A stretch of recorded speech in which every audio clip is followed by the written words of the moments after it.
de Rondina se hace referencia al orden conservador. Sí. ¿Sí? Se hace referencia al orden conservador, que rige en lo político en este periodo el orden conservador. ¿Qué es el orden conservador? ¿A qué se refiere este sistema? Se refiere a un sistema justamente en el que, aunque hay elecciones formales, convocatorias, elecciones, presentación de partidos políticos, lo principal que era la sucesión presidencial, y de ahí para abajo los gobernadores, era todo digitado desde el PAN, desde el Partido Autonomista Nacional, que era como, Sí. como dijimos anteriormente, la cantera de la política en ese momento, ¿sí? Entonces lo que sucedía es que en la informalidad, es decir, en la negociación dentro del PAN, se decidía la sucesión presidencial y la relación con los gobernadores, y después la elección era una formalidad, porque estaba digitado de antemano quién iba a ser el sucesor del presidente y cómo iba a ser la situación en las gobernaciones. El orden conservador es un ejemplo claro de coexistencia de lo formal con lo informal, porque se respetaba la formalidad de llamar a elecciones, de convocar elecciones, de que hubiera efectivamente elecciones, pero lo cierto es que en la informalidad se resolvía la cuestión. ¿Se entiende? Sí. Esa es la idea de poder combinar lo formal con lo informal. Porque insisto, si uno se queda con lo formal nada más en este periodo, uno dice, bueno, había elecciones presidenciales, digamos, esto era todo, funcionaba realmente bien, había una democracia amplia, ¿no? Y la verdad que no, era restringida esta democracia. Algunos dicen hasta fraudulenta. ¿Por qué? Porque se decidía todo en las sombras, ¿sí? Combinando lo informal con lo informal, entendemos el orden conservador. ¿Se entiende? Sí. Bueno, Sí, perfecto. en el cuadro ustedes tienen que poner una institución que sea clave, pero si no me equivoco, pusimos en el cambio de régimen. Ojo con eso. En el cambio de régimen, no en el régimen. Porque uno puede decir, a ver, este pacto de negociación entre el presidente y los gobernadores dentro del PAN es un elemento informal, pero no explica el cambio de régimen, de este régimen.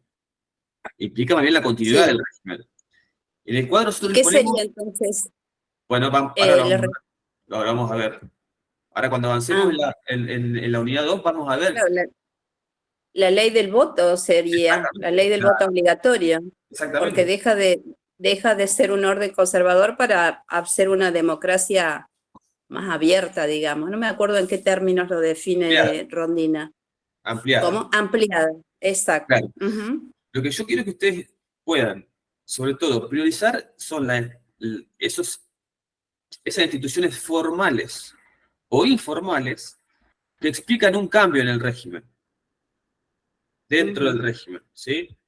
No una continuidad. También podríamos verlo como una continuidad. Bueno, el cuadro dice en realidad cambio de régimen. Tal vez para ver algo más disruptivo, ¿no?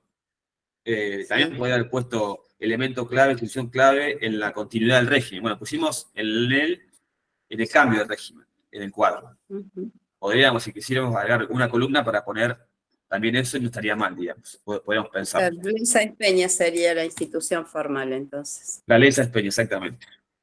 Bueno, bien, ¿alguna consulta más del 8 de Rondina? Del capítulo 8. Aparte está buenísimo Rondina como escribe. Está genial, Me encanta porque está muy bueno. sí, porque además trae la opinión de muchísimos autores que los integren en 2 líneas así, pero es que es muy claro, es muy claro. Es muy claro, sinceramente. Ciro. Buenos días a todos y a todas. Traer respecto a lo que dice Elena, me parece, por lo que yo entendí, que respecto a las instituciones informales y entendiendo esto de lo que estaba hablando la compañera recién, es que tiene que haber cierta legitimidad de la población también respecto a las instituciones informales, porque la población entiende como, de alguna manera, aunque no está escrita esa ordenanza, esa ley, como una norma de la institución y ser parte del sistema de esa institución. Eso. Bueno, puede ser sí, puede ser no. Depende de la institución informal, porque hay cuestiones que son prácticas sociales, como bien decís vos, y que obviamente Claro. requieren que la sociedad las reproduzca, y otras que son parte del régimen político, ¿sí? Por ejemplo, a ver, volvamos al ejemplo que vimos recién. Esta rosca que se armaba dentro del PAN, entre quienes estaban en la presencia de la nación, quienes iban a venir, y los gobernadores para respetar su espacio de poder, estaba por fuera de la sociedad. ¿Sí? Ahora, si alguien dice, si alguien habla de una práctica, una institución informal, supongamos, ¿no? El clientelismo, la corrupción, eso puede implicar algún tipo de ida y vuelta a la sociedad. Depende específicamente de la institución de que estemos hablando. Algunas son propias del régimen, otras interactúa la política con la sociedad.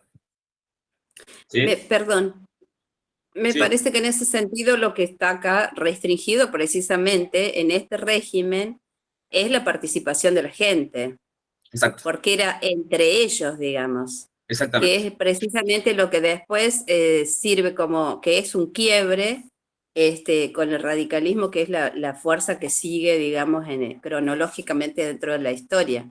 Pero Exactamente. ellos era muy de ellos la cuestión, no estaba abierto a los demás. Y se ocupaban muchísimo exactamente de eso, de que nadie más se filtre y tratar de conservar entre ellos todo el poder, el ejercicio de las funciones de gobierno y todo lo demás.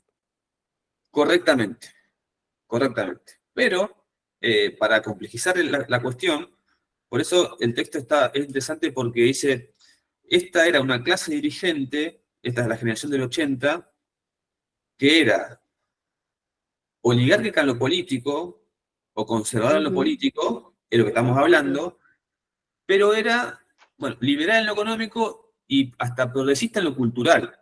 Entonces, veamos la complejidad, digamos, en su totalidad, ¿no?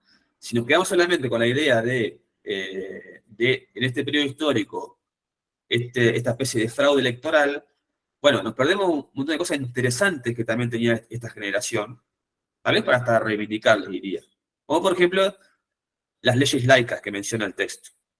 ¿Sí? Como por Claro. ejemplo las leyes laicas. Realmente fue un avance importante en el país, estas leyes impulsadas por este sector que tenía, ¿sí?, un sesgo conservador y hasta oligárquico con lo político, pero progresista en lo cultural. ¿Sí? Y además combatido, porque Estrada, por ejemplo, combatía eso, a él no le interesaba la laicidad, digamos, que empezaba a abrirse paso en este orden, que Exactamente. más adelante después cierra filas él por otro lado, digamos, llega Exactamente, a ese vamos a ver. extremo. Totalmente. Exactamente. Bueno, ¿alguna cuestión más del capítulo 8 de Rondina? ¿Alguna duda que le hayan generado? ¿Consulta? No. En la construcción del cuadro es así mínimo, es elementos mínimos, Sí. Sí, sí, tipo de el gobierno. cuadro es un En una, resumen para ustedes, digamos. Es una especie de guía. bien. Es una O especie sea, de uno guía. puede agregarle lo que uno quiera para uno mismo, digamos. Una guía. Es una guía que a Está ustedes les va a bien. permitir simplificar mucho el estudio, estoy seguro. Ujú, Guiarse mucho, encuadrarse. Y ujú. después de ahí complejizar o completar. Pero les va a permitir encuadrarse. Nadie que haga este cuadro que yo les he enviado puede fallar en la primera respuesta a la pregunta que le podemos hacer. ¿Eh? Por eso le Ujú, decimos que es importante que lo consideren. ujú, ujú. Bueno, si no hay dudas, si no hay otra duda respecto al capítulo 8 de Rondina, vamos al 9. ¿Sí? Vamos al 9. Bueno, ubicación temporal de capítulo 9, más o menos 1890, desde ahí en adelante. ¿Sí? 1890, de ahí en adelante. Bueno, el texto de Rondina y Fernández dice que para este momento aparecen desafíos al orden conservador. Empiezan a aparecer desafíos políticos para el orden conservador. Bien. ¿Y por dónde vienen esos desafíos políticos al orden conservador? Bueno, por dos sectores. Por dos sectores. Por un lado, el movimiento que confluye en la Unión Cívica, que ahora vamos a analizar qué fue eso, pero además también empiezan del sector del trabajo a aparecer algunas demandas al régimen. ¿Sí? Es decir, algo estrictamente político, como es la Unión Cívica, y algo más vinculado al mundo del trabajo, que se va a ver con más detalle en el capítulo, creo que es el 12, de las fuerzas sociales de la unidad, si me equivoco, a ver, voy a chequear, un segundito. El capítulo 12, que dice las fuerzas sociales, bueno, ahí se ve bien la etapa esta del movimiento obrero, en este periodo. Movimiento obrero que está atravesado en esta etapa por, obviamente, por el componente inmigrante que había llegado a Argentina, no solamente trayendo fuerza de trabajo, sino además, alguien dejó el micrófono abierto, me parece, lo que es Elena, vas a tener el micrófono abierto, Elena. Perdón. No, todo bien. Decía que el mundo del trabajo, fuertemente compuesto por el sector inmigrante, que trajo consigo, además la fuerza de trabajo, otras cuestiones como ideologías. Sobre todo, el anarquismo y el socialismo. De ese sector también va a venir un desafío al orden conservador. ¿Sí? Pero insisto, esto lo vamos a ver más en el capítulo 12 de Rondina. ¿Sí? Ahora estamos centrados más en el desafío político que representó la Unión Cívica al orden conservador. Bueno, vamos entonces a ver la Unión Cívica. La Unión Cívica nace en 1890. ¿Sí? ¿Qué es la Unión Cívica? Bueno, es un agrupamiento opositor. Creo que sigue alguien con el micrófono abierto. La Unión Cívica es un agrupamiento opositor al PAN, y en consecuencia al orden conservador que el PAN llevaba adelante, el Partido Autonomista Nacional, que va a ser un grupo heterogéneo, en principio bastante porteño, dice el texto, en donde van a confluir dos o tres sectores bajo dos o tres banderas. Entonces vamos a ver cuáles eran esas banderas y cuáles eran esos sectores que confluyeron en la Unión Cívica. Las banderas que la Unión Cívica levantaba eran básicamente las siguientes. Pero, obviamente, sí, me parece que Elena está con el micrófono abierto.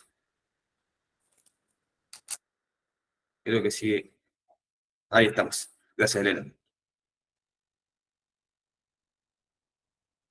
¿Yo tengo el micrófono muy alto o Elena? Bueno. Ah, perfecto. Listo, ahí estamos. Digo, banderas que agrupaban a la Unión Cívica. Dos o tres banderas políticas. Primero, se planteaba la pureza del sufragio, o un sufragio, digamos, transparente, ¿no? En contraposición a qué? Bueno, a esto que vivimos recién, ¿no? A este régimen fraudulento, decían algunos, de el orden conservador. Entonces, primera bandera, el sufragio limpio, transparente. La segunda bandera es la honestidad y la transparencia frente a algunas cuestiones vinculadas con la corrupción del orden vigente, sobre todo Juárez Selman en adelante.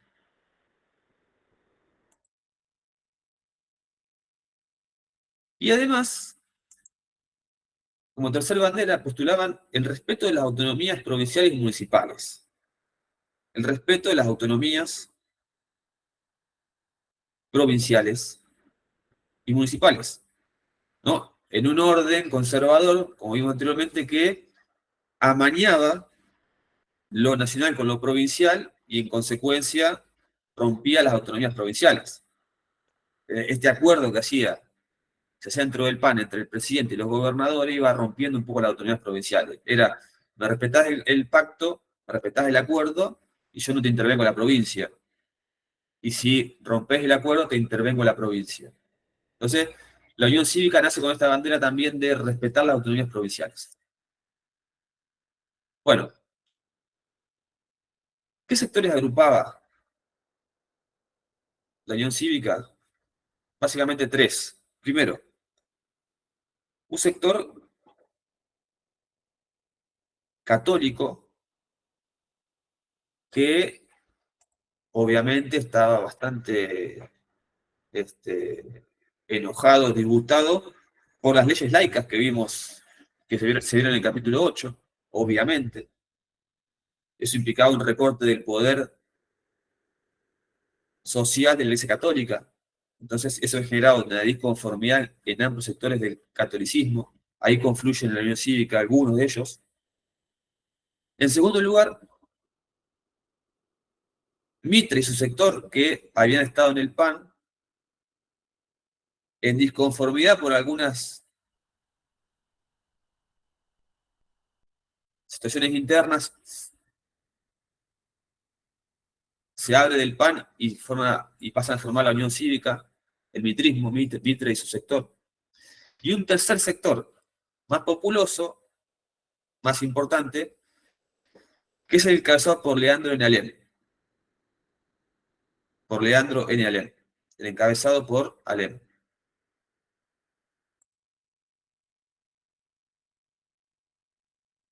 Que era posiblemente el sector más duro dentro de la Unión Cívica. Y también el más popular, seguramente. Bueno.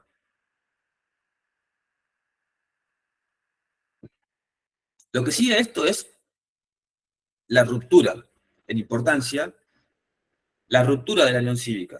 La Unión Cívica se rompe. La pregunta es por qué se rompe este sector político que desafiaba el orden conservador. Bueno, en 1890, este sector, la Unión Cívica, protagoniza un hecho importante que es la Revolución del Parque.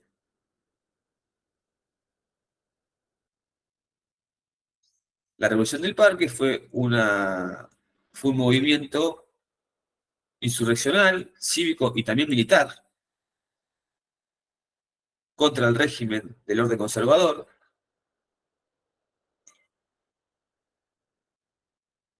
que si bien no logró triunfar, sí generó un conflicto muy fuerte, generó algo así, creo que 800 muertos y heridos. Y el hecho más importante provocó la renuncia del presidente. Provocó la renuncia del presidente, que en ese momento era Juárez Selman. Entonces la Unión Cívica lleva adelante la Revolución del Parque, que aunque no triunfa, sí se lleva puesto al presidente, básicamente. Asume el vicepresidente, que era Carlos Pellegrini, que junto con Roca terminan encauzando la situación.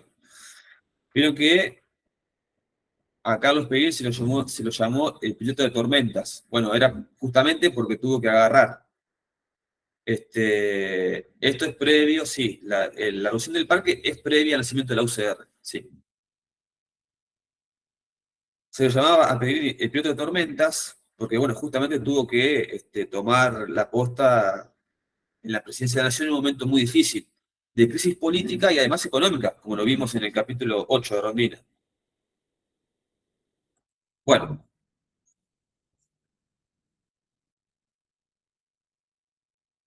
el momento de quiebre de la Unión Cívica se produce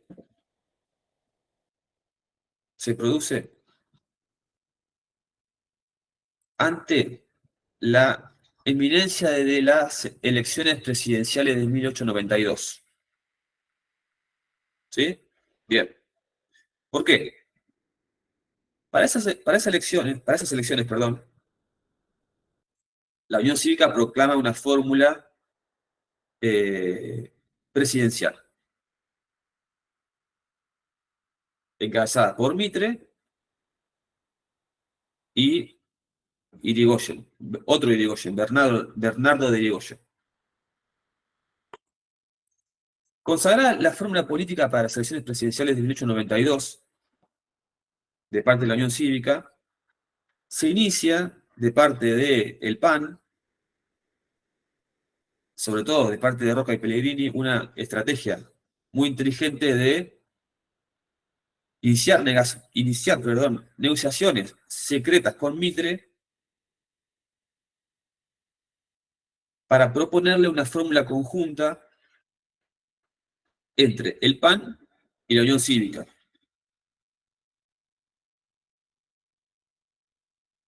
Uno la presidencia y otro la vicepresidencia. Mitre acepta este ofrecimiento que le hacen Roca y Pellegrini de que se lleve adelante para 1892 una fórmula conjunta entre la Unión Cívica y el PAN. Lo hace de manera inconsulta con su partido. Y esto genera la ruptura de la Unión Cívica. Nace la Unión Cívica Radical.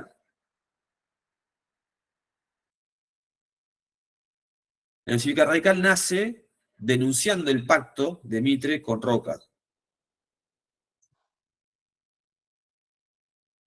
Y justamente planteando que la Unión Cívica no puede ser parte de lo que ha denunciado. La Unión Cívica no puede formar parte de lo mismo que ha denunciado desde su nacimiento. Se rompe la Unión Cívica, se forma la Unión Cívica Radical, encabezada por Leandro Benalem.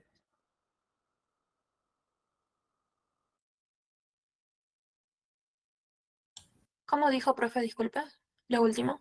Que se rompe la Unión Cívica, que nace la Unión Cívica Radical, encabezada por Alem. Perdón, ¿puedo hacer una consulta? Sí, señor.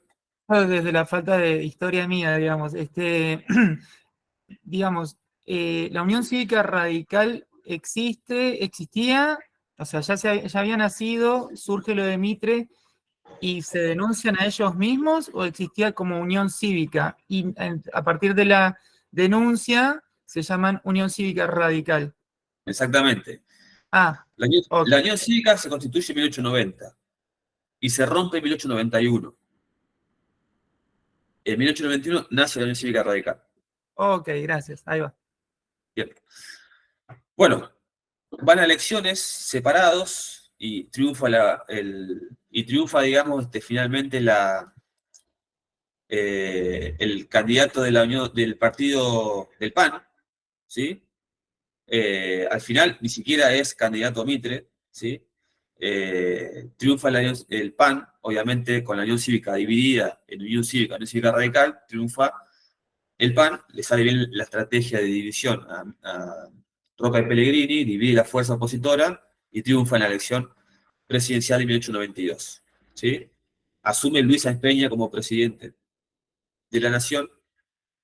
Luis Sáenz Peña, no Roque Sáenz Peña, que es el otro, el que después va a hacer la reforma del 12. Son padre e hijo. Asume Luis Sáenz Peña en 1892 representando al PAN. Continúa el PAN en el poder.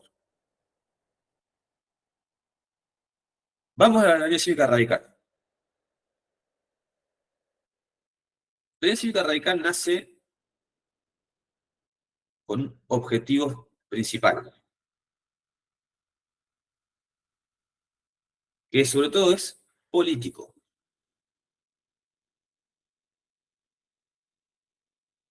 Y es reemplazar el orden vigente político, esto es una democracia restringida, fraudulenta, por una democracia ampliada y transparente. Ese va a ser el objetivo con el que nace la Unión Cívica Radical. Por eso rompe con Mitre, porque nace con el objetivo de reemplazar la democracia restringida y fraudulenta que existía hasta el momento por una democracia ampliada y transparente.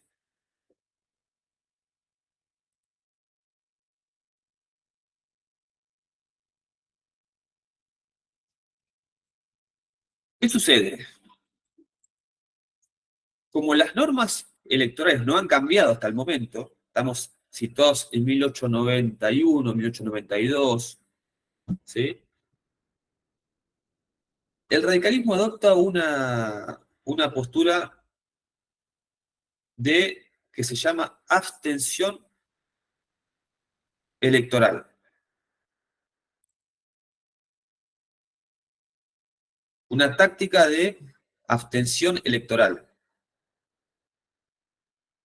¿Qué implica esa abstención?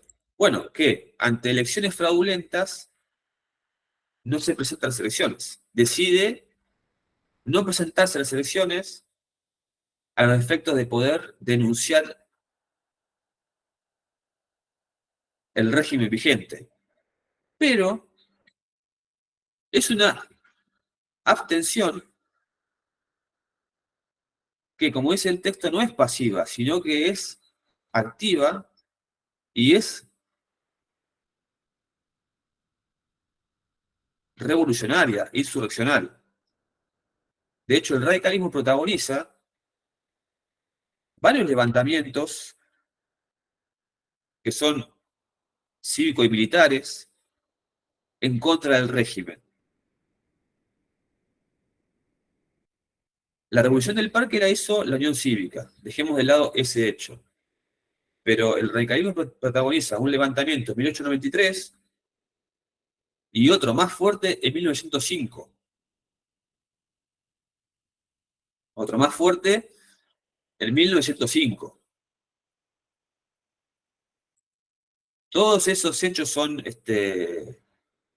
finalmente controlados por el gobierno, pero generan enfrentamientos, muertes, y se hace visible esta posición del radicalismo de denunciar el régimen. Lo hacen no solamente no yendo a elecciones, sino también protagonizando levantamientos que implican una clara denuncia al régimen.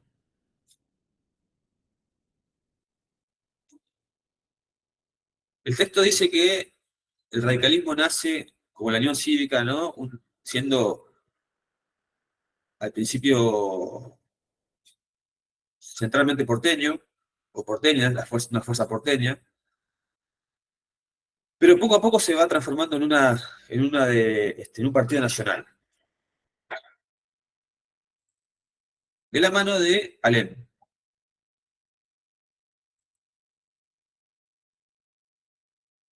Sin embargo, también empieza a crecer dentro de este sector otra figura, que va a ser la de Hipólito Yrigoyen, que era sobrino de Alem.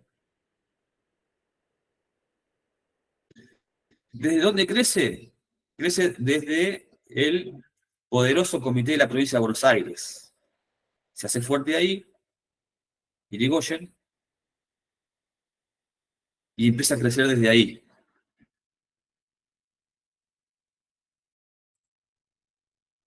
Hay un hecho trágico que produce la sucesión de liderazgo dentro del radicalismo,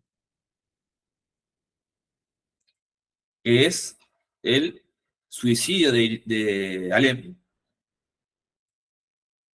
en 1896. Alem se suicida y el liderazgo del radicalismo recae naturalmente en Hipólito Yrigoyen.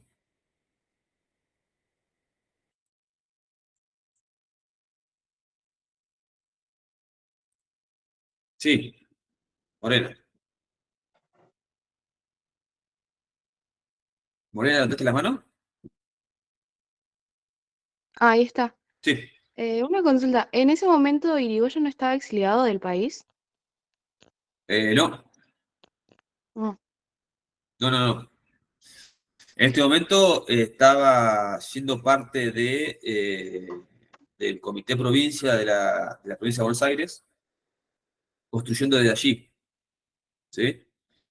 Y cuando se suicida Alem, toma la posta del partido, ¿sí? Incluso es protagonista del levantamiento de 1905, desde la provincia de Buenos Aires, justamente es protagonista Irigoyen, en ese sentido. Bueno, Irigoyen tiene un estilo de liderazgo diferente al de Alem. El de Alem relatan que era más efusivo, pasional, hasta poético. Irigoyen tiene una forma de construcción diferente,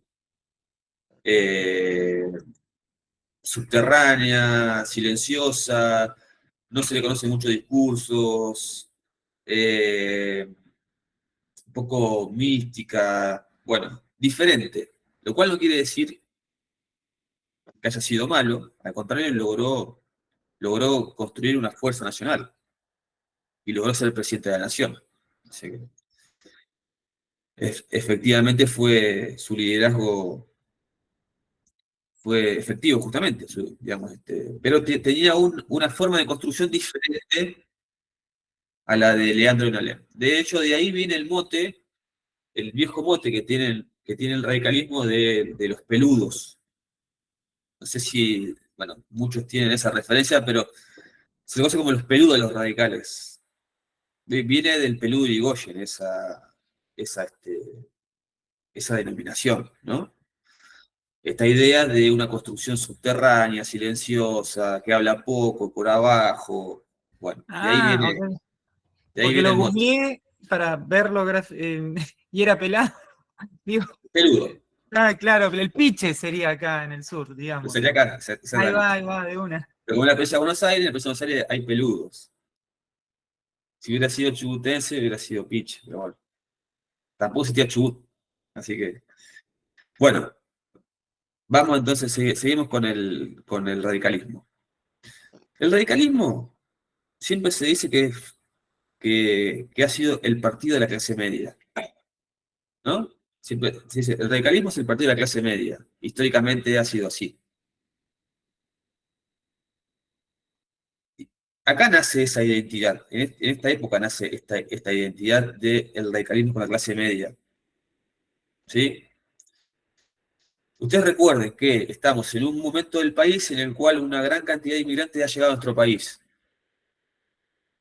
Muchos a ocupar el lugar de la mano de obra, ¿no? Y otros empezando a progresar desde otro lugar, desde el lugar del comercio, del pequeño comercio, del pequeño chacarero, del sector profesional, desde el Estado, o sea, la burocracia que se va formando una parte ahí de clase media. ¿Sí? Es decir, en ese sector abreva el radicalismo, este naciente radicalismo, en este sector, ¿sí? El sector inmigrante que ha llegado al país, que ha progresado y que cree que tiene derecho a ser parte también de la vida política del país, no solamente la vida económica, sino de la vida política del país. Encarna esos sectores. este radicalismo naciente. Tiene menos adherentes en el sector obrero. Después vamos a ver qué pasaba en el mundo del obrero. Tiene menos ahí incidencia que en la clase media.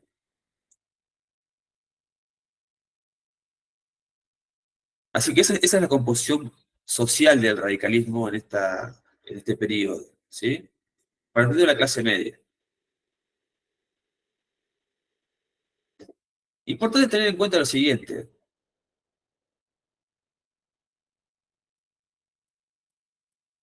A ver si alguien levantó la mano.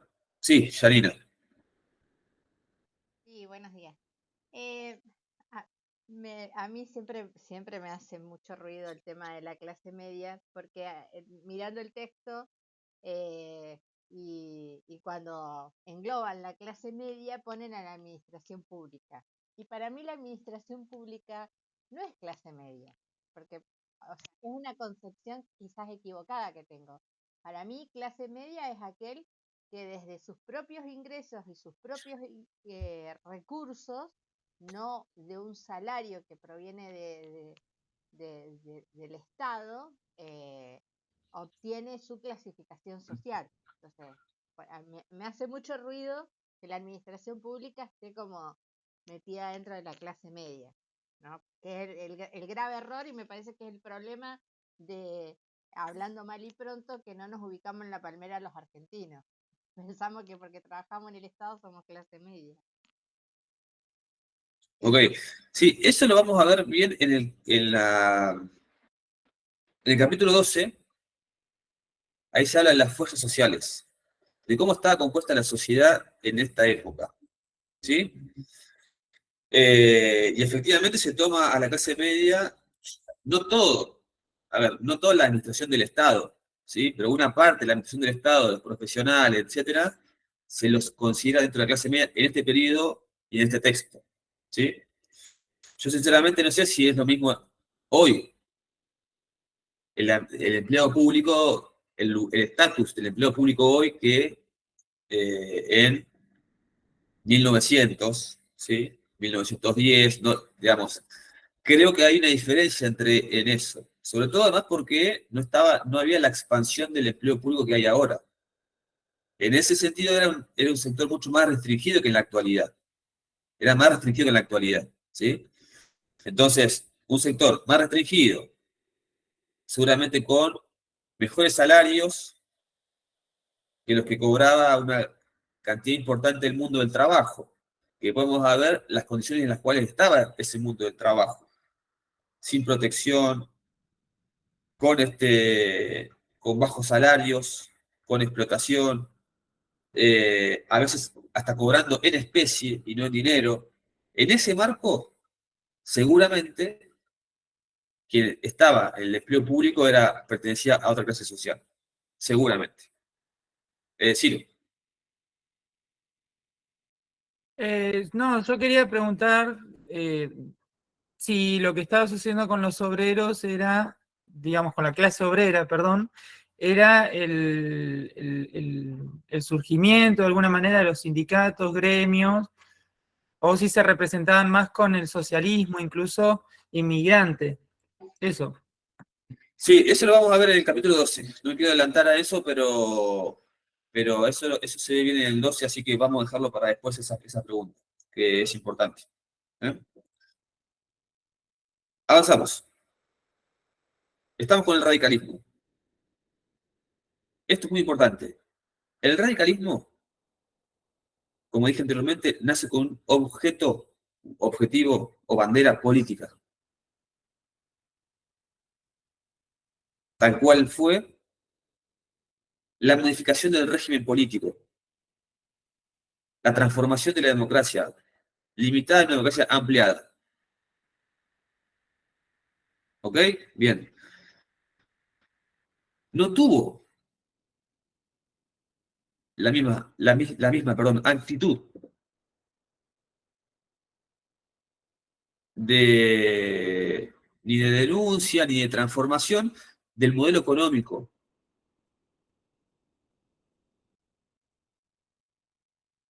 Del orden conservador.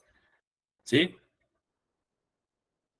La Unión Cívica mantenía las banderas de la transparencia del voto, de una administración transparente, del respeto de las provincias, sus autonomías, etcétera, pero no objetaba el modelo económico del orden liberal previo, conservador, es decir, el modelo agroexportador.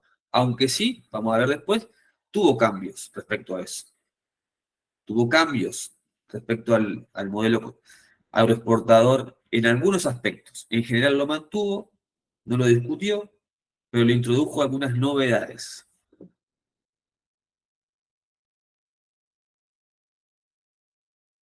Bien. Vamos, eso ya es parte de los gobiernos radicales, así que lo vamos a ver en el capítulo que sigue. Vamos a una cuestión final del capítulo 9 de Rondina, que es la reforma del 12. La reforma electoral, ¿no? Del 12. Bueno, no se puede comprender la reforma de 1912 sin contextualizarla en todo el movimiento de impugnación que había generado el radicalismo previamente. Es decir, sin la revolución del Parque, la Unión Cívica Nacional, sin el levantamiento de 1893, sin el levantamiento de 1905 del radicalismo, sin la abstención que lleva adelante el radicalismo para denunciar el régimen, no puede comprenderse la reforma del 12 sin ese contexto previo. En un punto la reforma del 12 es la respuesta a toda esa demanda radical. ¿Sí? Cuando asume Sáenz Peña en 1910, Roque Sáenz Peña ahora, no Luis, sino Roque, asume con una visión distinta respecto a sus predecesores. Asume con la idea de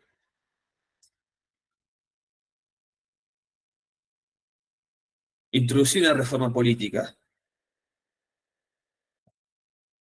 De hecho, le ofrece al radicalismo ser parte del gobierno.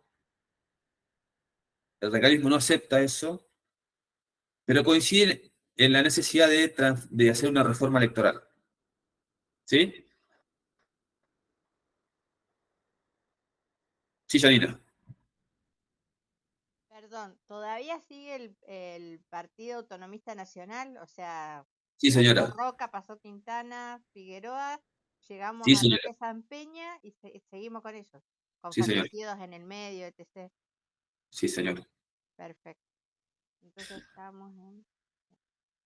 Bueno, entonces, insisto, con la llegada del presidente Sáenz Peña al poder en 1910 se abre esta perspectiva de reforma electoral,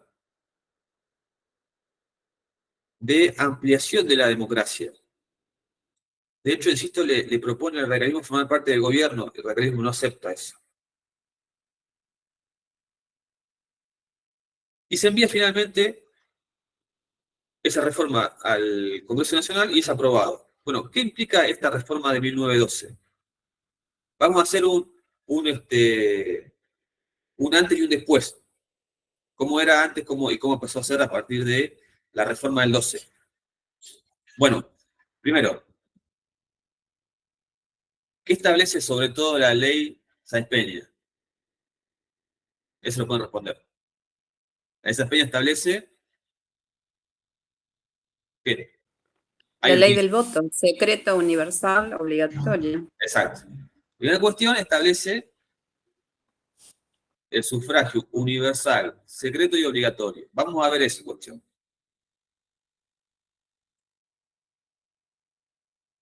Sufragio universal masculino. Vamos a empezar a decir las cosas como son, ¿no? Sufragio universal masculino. O sea, votaban los hombres nada más. Eso venía previamente. Por lo cual eso no es una novedad. Votaban los hombres antes, votaban los hombres también después. La novedad solamente, perdón, sí. Perdón, profesor, solamente algunos hombres. Sí, claro. No todos, es decir, clase alta, media alta. Sí, sí, porque además, cuando veamos ahora uno de los aspectos de la reforma era la confección del padrón, cómo se confeccionaba el padrón. Pero ya vamos a llegar ahí. Lo importante acá, la novedad es el voto. Secreto y obligatorio. Secreto y obligatorio. ¿Cómo era el voto hasta ese momento? Era voluntario, como es hoy en Chile, por ejemplo, que es voluntario. Estados Unidos tiene el voto voluntario. Bueno, hasta ese momento el voto era voluntario y además era público. Era un voto público. Es decir, que las autoridades sabían a quién uno votaba. Vieron que se habla de voto cantado. El voto cantado es el voto oral. Es decir, yo voto por tal fulano. Bueno, existía previamente el voto oral, público. Entonces, el voto público es reemplazado por el voto secreto. Y este posiblemente haya sido el principal elemento transformador de la reforma electoral de 1912. El voto secreto.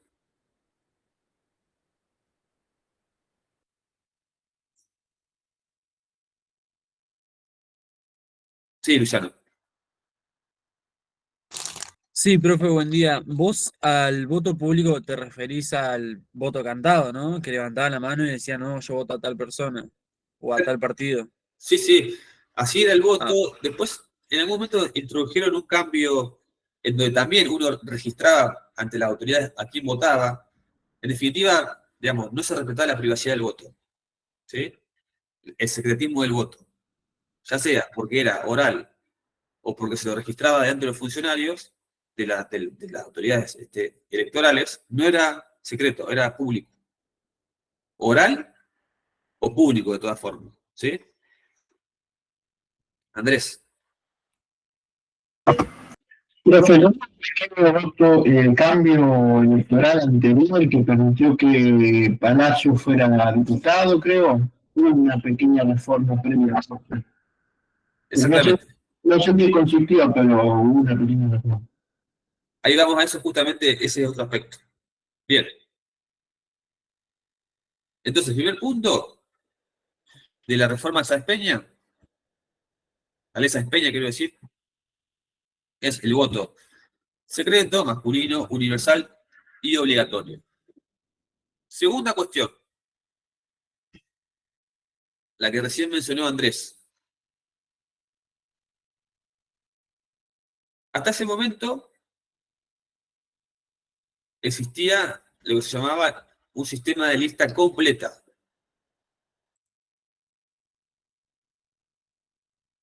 Sistema de lista completa. El que ganaba se llevaba todo. ¿Quién ganaba? Siempre el PAN se llevaba todo el PAN.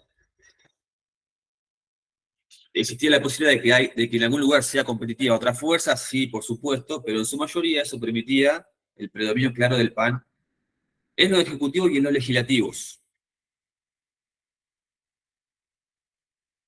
Bueno, ese sistema es reemplazado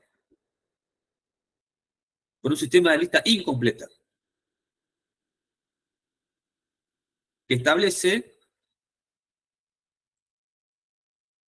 que el que gana se lleva 2/3 de los cargos a cubrir y el que pierde, la primera minoría, el tercio restante. Es decir, es un sistema de mayoría y primera minoría. Eso abre la puerta para las minorías, para que puedan llegar al ámbito legislativo las minorías políticas. Por eso llega, por ejemplo, Alfredo Palacio, como dijo Andrés, a ser diputado, si no digo por la boca, creo, por la boca, primer diputado socialista. Después googleen a ver si es por la boca, pero creo que fue por la circunscripción de la boca, me parece. Bueno, Ese entonces es el segundo elemento de la reforma. Primero, el voto secreto universal obligatorio. Segundo, el sistema de lista incompleta. 2/3 para la mayoría, 1/3 para la primera minoría. Que, insisto, abre el ámbito legislativo para las minorías. El tercer elemento es el padrón electoral. El cambio en el padrón electoral. En ese momento, la confección del padrón quedaba en manos de las autoridades. Y esto abría el camino de la discrecionalidad. Abría el camino de prácticas poco transparentes en la confección del padrón. A partir de la reforma del 12, se adopta el padrón militar. El padrón militar. Y eso le da mayor transparencia al padrón que se va a utilizar en las elecciones nacionales.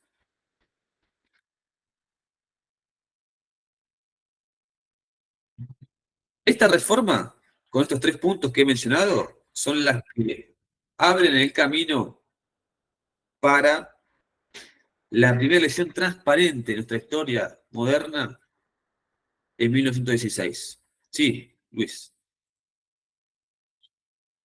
Sí, ¿qué tal? Buen día, profe. Buen día. Cuando se refiere a padrón militar, ¿me puede explicar qué comprendía ese padrón? Sí. Yo entiendo, naturalmente, que sería algo controlado, organizado por la Fuerza de Seguridad o algo así. Exactamente. Bueno, recuerda que en ese momento estaba el servicio militar obligatorio, ¿no? Sí. Al cual debían concurrir todos los hombres mayores de edad. Es decir, que había ahí una amplitud absoluta en el padrón. ¿Sí? Bien. No había exclusiones. Perfecto. Y en consecuencia tampoco había discrecionalidad en la confección del padrón.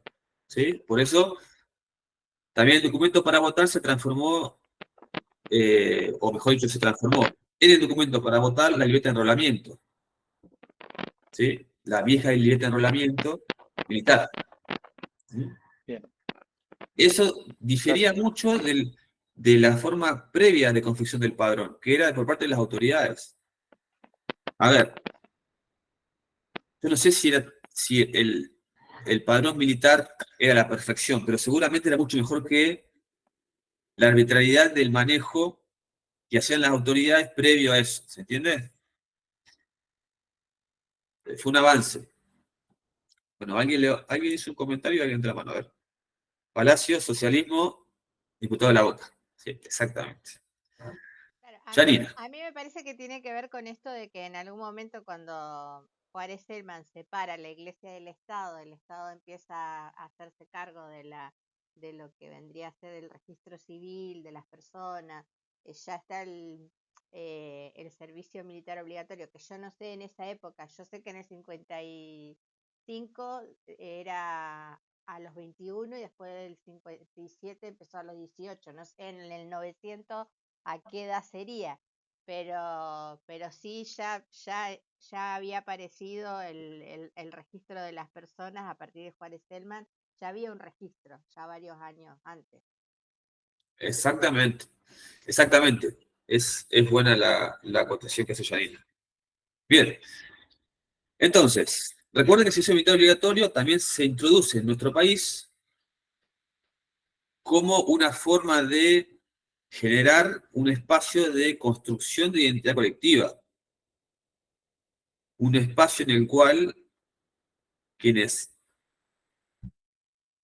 ingresaban a esa institución recibían valores, recibían forma de concebir la patria, la nacionalidad, etc. En un momento en el cual la gran llegada de inmigrantes discutía todo eso. Discutía, digamos, la identidad propia, ¿sí? Entonces, ante esa situación es que también cumple el servicio militar obligatorio con esta función de construir identidad. Tanto el sistema educativo, con la ley de Sarmiento, como la colimba, funcionan como elementos de construcción de identidad, ¿sí? Recuerden eso, recuerden lo que decía Oslak respecto al papel del Estado, que uno de los elementos de la construcción del Estado, no sé si era Oslak o O'Donnell, no recuerdo ahora, era la construcción de identidad colectiva. Se hace a través de dos instituciones fundamentales, la educación y en este marco el servicio militar obligatorio. Bueno, para cerrar este capítulo, insisto, esto abre el camino a, por primera vez en la historia, elecciones competitivas para 1916. Entonces, una de las preguntas que se hace en el texto es, ¿por qué fue lo que llevó al orden conservador a introducir esta reforma que terminó siendo su enterradora? Terminó siendo la que posibilitó que otras fuerzas políticas se impusieran y tuviera predominio hasta el golpe del 30. Bueno, ahí hay 2 o 3 argumentos que da el texto de por qué el orden conservador permitió la sanción de una ley que fue su final, que permitió su final, su reemplazo. Bueno, primero, lo que dice el texto es que dentro del PAN había, como todo partido, vertientes diferentes. Algunas más conservadoras, algunas más reformistas. Y que justamente Roque Sáenz Peña formaba parte dentro del PAN de una corriente reformista, que creía que era momento de modernizar el sistema político nacional. Esa es una visión. Entonces, con esa visión, obviamente, impulsó este cambio en el régimen político. Por otra parte, se sostiene que también existía la convicción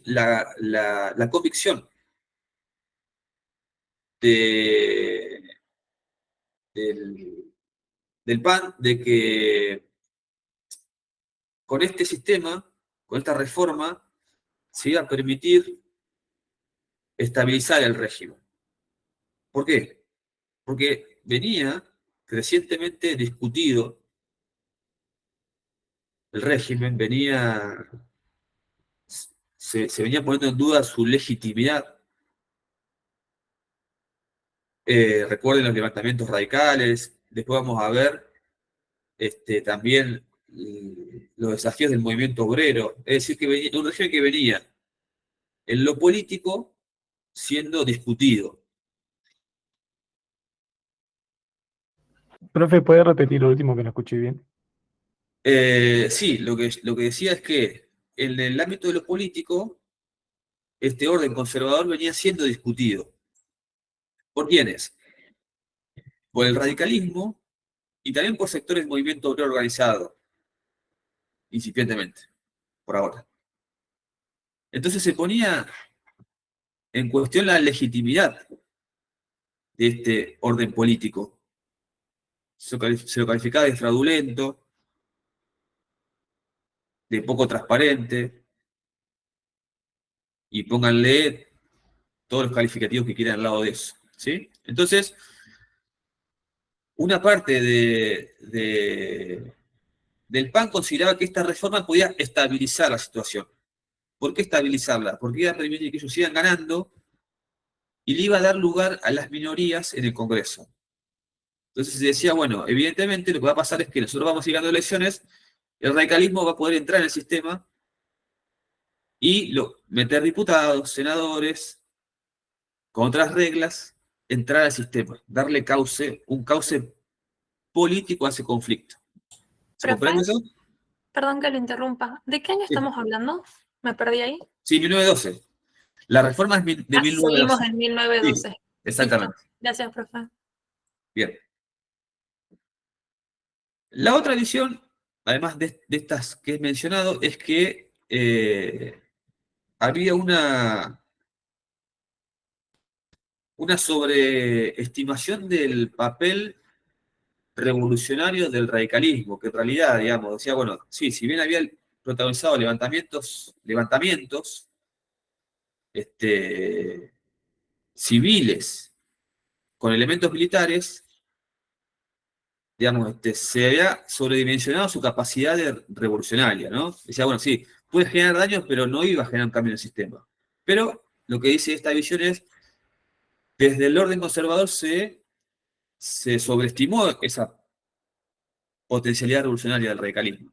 Y ante ese miedo se generó un cambio en las reglas electorales. ¿Sí? Y además de eso,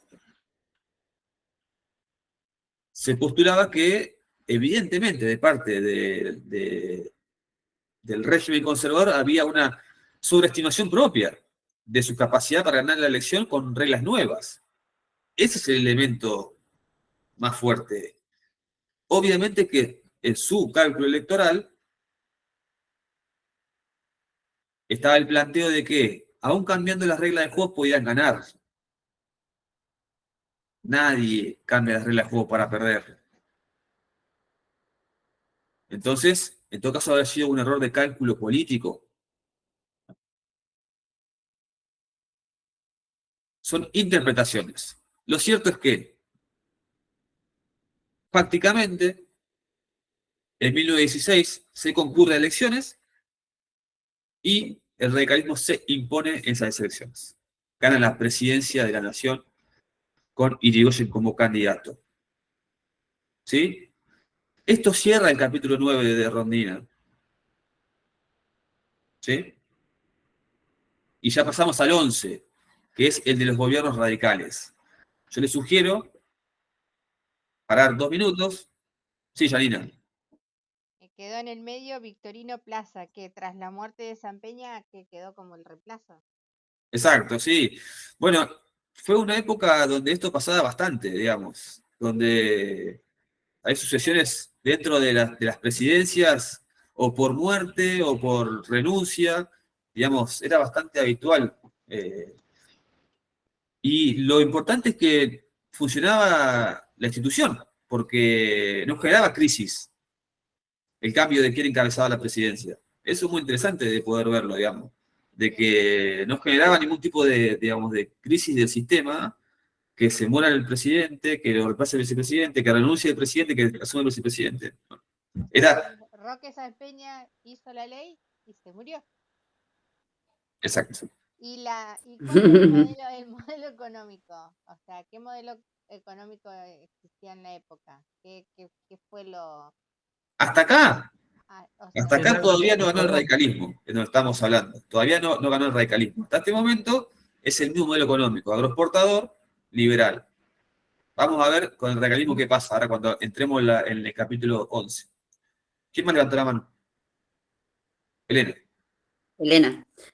Sí, yo estaba haciendo todo el conteo de la cantidad de presidentes que hubo en ese periodo, 1880-1916, y son 10, ¿no? Impresionante la movilidad, digamos, con periodos de 2 años, de 4, porque renunciaron, porque, bueno, por diferentes razones, pero 10. Bueno, y eso nos reafirma en nuestra visión de analizar la realidad política combinando los elementos de la formalidad y la informalidad. Porque lo que sostenía a este régimen eran los pactos políticos que se generaban dentro del PAN, claro, para que esto no estallara. ¿Se entiende? Si esto no estallaba era porque existía dentro del PAN un pacto político, presidente, vicepresidente, gobernadores, para mantener este sistema. Claro, y además el sistema de sufragio que tenían, se aseguraban la continuidad a través de ese voto, al que podían acceder lo que ellos querían y a quienes ellos controlaban. Exactamente. Entonces, correcto. Bueno, cortamos 2 minutos y seguimos. ¿Les parece? Sí. Bárbaro. Bárbaro.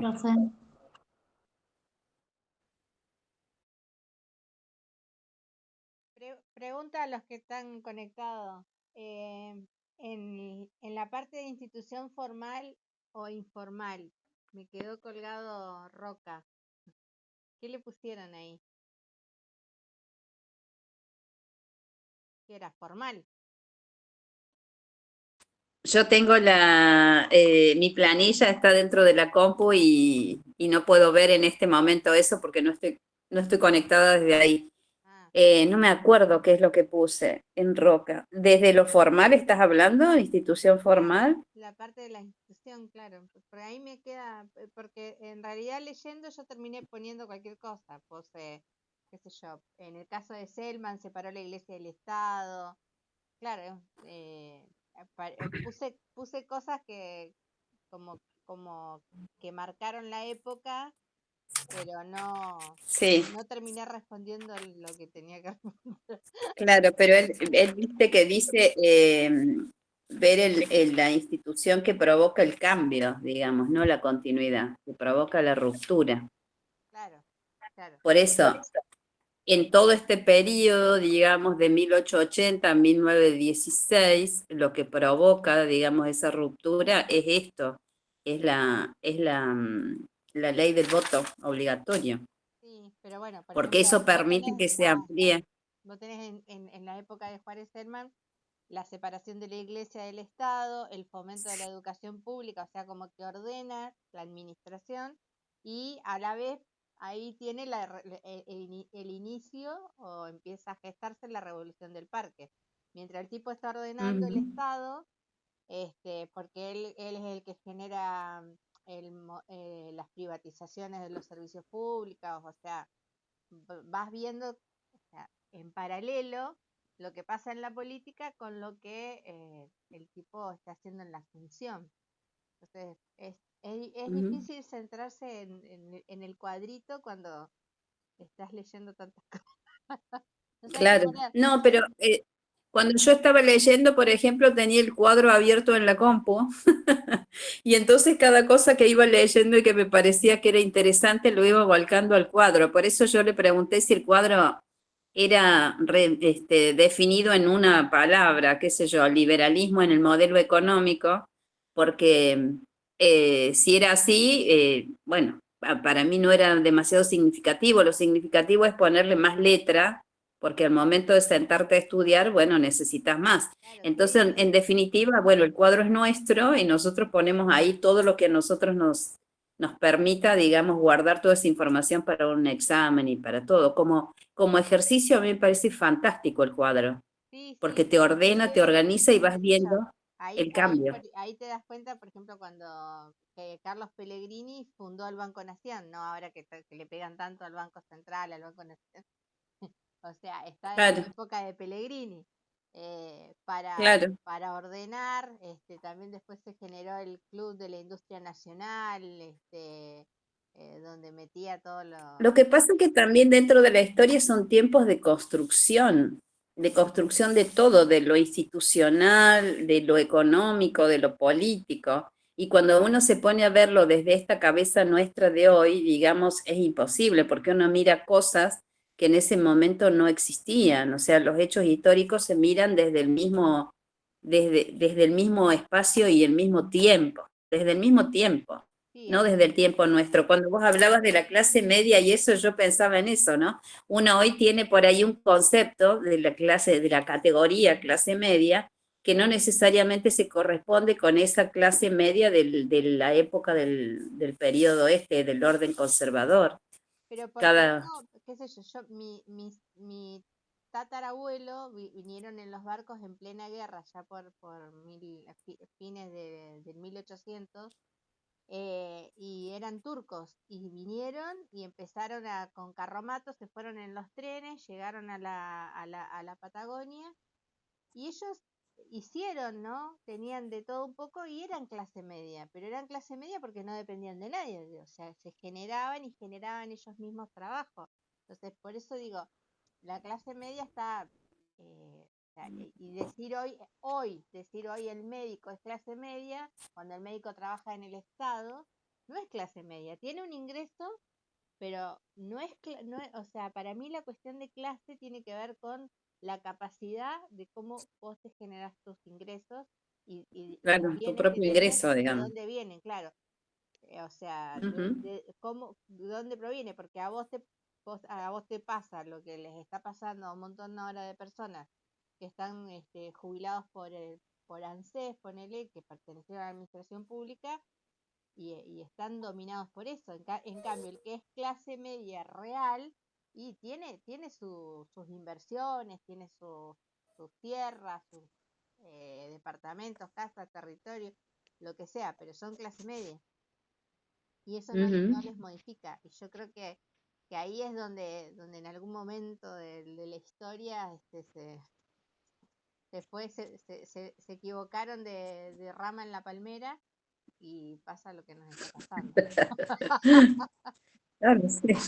Sí, la otra cuestión es que avanzado en el sistema, en IPC, una de las cosas que uno tiene que hacer, digamos, es definir las variables, o sea, para qué o qué consideramos como clase media al momento de hacer una investigación, operacionalizar, digamos, esa variable. ¿Qué es la clase media? Porque uno habla de clase media así como, bueno, en general, pero es como hay que definirla particularmente de qué hablamos cuando hablamos de clase media hoy acá en Argentina en este tiempo, o sea, los conceptos van variando, digamos, a lo largo de la historia. Es de dónde proviene Bueno, que viene. volvemos.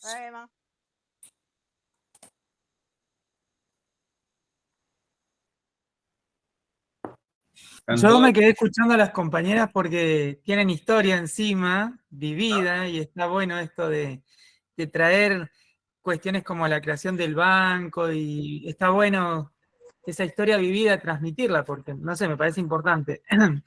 Sí, Y me señor. quedé como topo acá. Somos las mayores. Bueno, vamos con con el capítulo 11. ¿Les parece? Vamos. Nos situamos históricamente de vuelta. Elección de 1916. Triunfo del radicalismo en, insisto, posiblemente las primeras elecciones transparentes de la historia de la Argentina moderna. El radicalismo gana ampliamente con un triunfo de casi 50% de los votos, pero recuerden que hasta este momento existía un sistema indirecto. Lo que se elegían eran los miembros del colegio electoral, que elegían posteriormente el presidente, como sucede en Estados Unidos en la actualidad. En Estados Unidos se elige un colegio electoral, cada estado elige, no sé, tantos electores, se llaman, no sé, vayamos a nuestro país. Chubut tiene 25 electores, Río Negro tiene 30, la provincia de Buenos Aires tiene 150. Bueno, se elegían electores por provincia y esos electores elegían el presidente. Era un sistema de colegio electoral directo. Entonces, si bien Irigoyen triunfa con una mayoría muy importante que duplica al segundo, logra apenas la cantidad de votos que precisa para ser presidente en el colegio electoral. Pero bueno, más allá de eso, se transforma en presidente. Bueno, vamos entonces a ver un poco los gobiernos radicales, desde el 16 al 30. Primera cuestión, ya la referenciamos, que es el triunfo posibilitado por la reforma del 12. Segunda cuestión, aun cuando Irigoyen gana con un gran porcentaje de votos, y insisto, duplica al segundo, es un error pensar que era un gobierno con todos los resortes en su mano, sino que, por el contrario, tuvo que lidiar con importantes, llamémoslo, debilidades políticas e institucionales que iban claramente a limitar su gestión. ¿Cuáles eran esas debilidades con las cuales tuvo que lidiar Irigoyen? Bueno, en primer lugar, no tenía mayoría ni en el Senado ni en diputados. Es decir, era minoría en diputados y en senadores. Primera cuestión fundamental.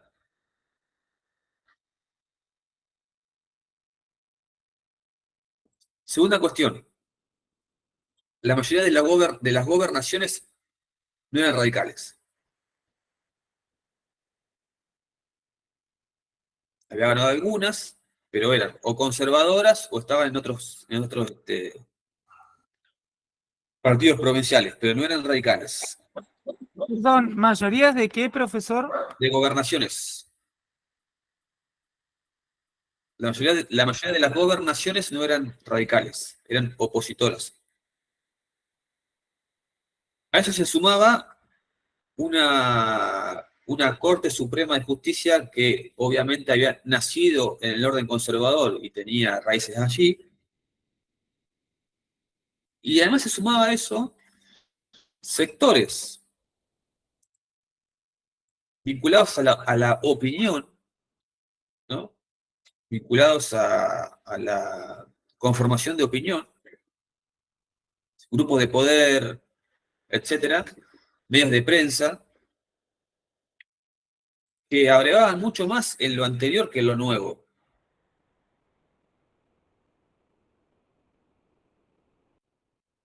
Entonces, esta realidad política e institucional va a ser un gran condicionante del gobierno de Irigoyen. ¿Sí? No tener mayoría en el Congreso, en diputados, en las gobernaciones, y además grupos de poder más identificados con lo anterior que con lo nuevo.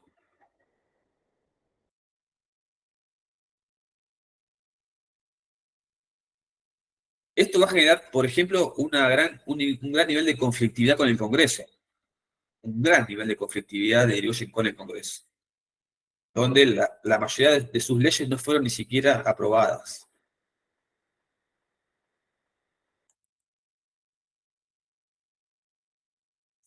Por otra parte, en tercer lugar, hay que decir que,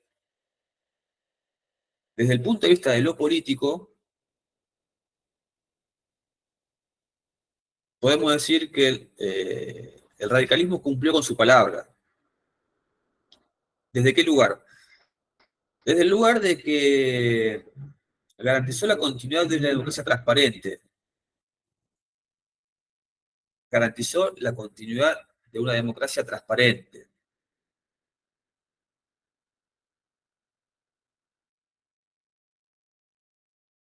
Respetando los derechos de la mayoría y la minoría, la libertad de prensa. ¿Hizo la reforma también universitaria? Sí, exacto, lo vamos a ver después.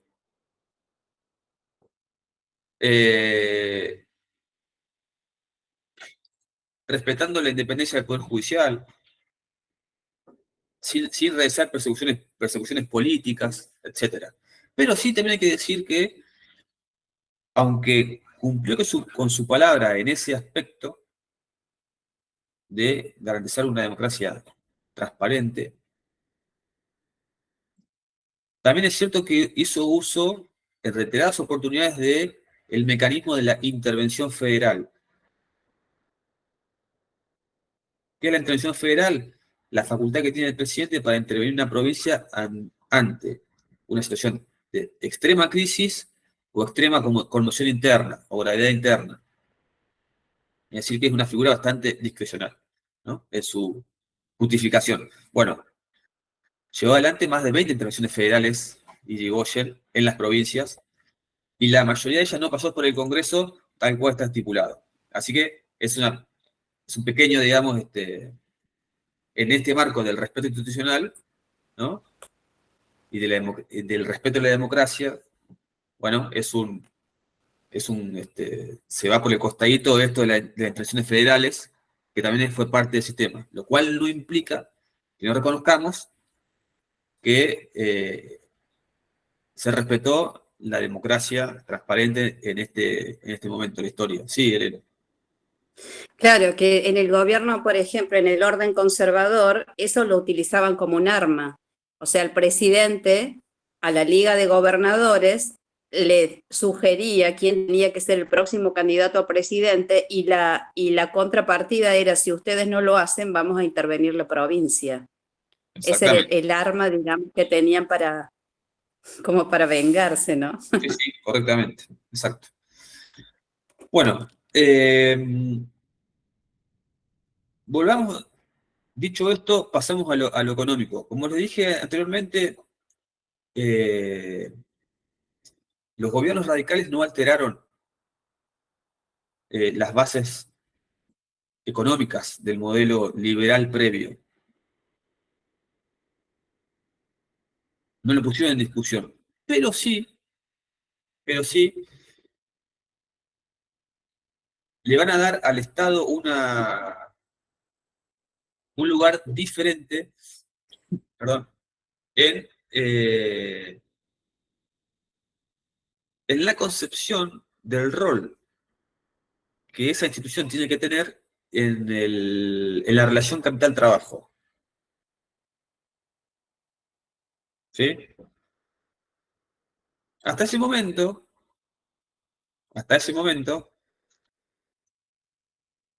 el modelo liberal, el modelo de Estado liberal, consideraba que le daba un rol de Estado gendarme, ¿no? En la relación entre trabajo y capital, ¿no? Decía, bueno, el Estado no tiene que meterse en las relaciones de trabajo y si se mete es para poner orden. Debe prescindir, pero en caso de actuar lo hace para poner orden y eso generalmente significaba para reprimir. Bueno, el radicalismo tiene otra visión del Estado y concibe que el Estado tiene que tener un rol de mediación, de intermediación entre el capital y el trabajo.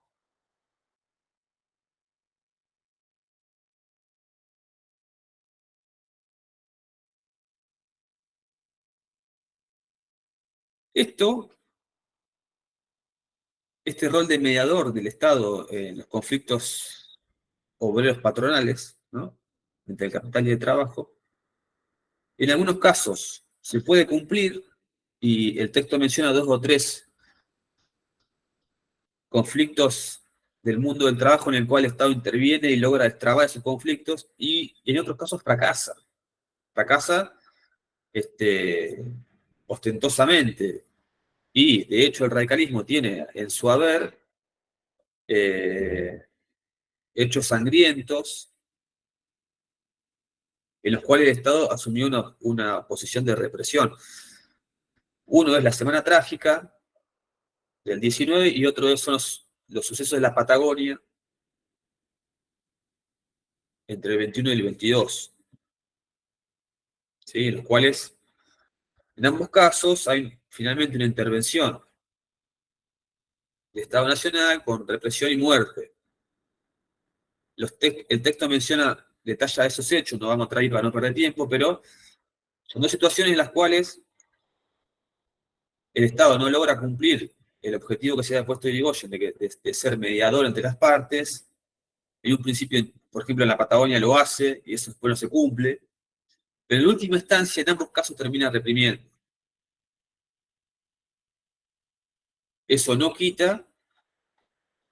debería quitar que el reconocimiento respecto a que en los gobiernos radicales el Estado asume un rol diferente al anterior.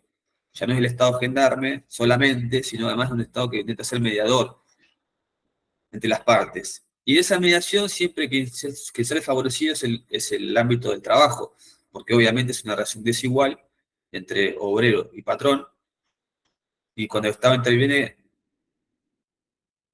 tiende a igualar esa relación. Además de eso, hay que decir que en los gobiernos radicales hay cierto avance en en la legislación laboral.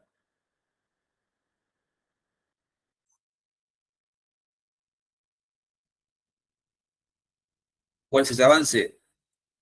Bueno, se establece la jornada de 8 horas diarias de trabajo.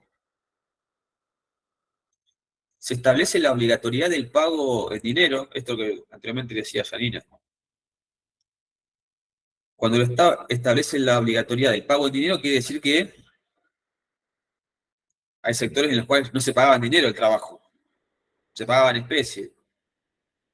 Esos famosos, esos tickets que les daban a los trabajadores del mundo del trabajo, en el cual el patrón le daba al trabajador, al peón rural, vales para que le compraran en su propio negocio, en su propia despensa, digamos, es decir, le pagaban en especie. Bueno, establece la obligatoriedad del pago en dinero del trabajo. Sí, Elena.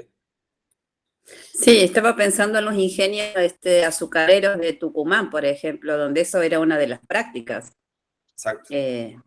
Siempre estaban endeudados, digamos, porque terminaban siempre debiendo al dueño del almacén, por decirlo de alguna manera, y nunca tenían el dinero suficiente para otra cosa. Simplemente era para comer.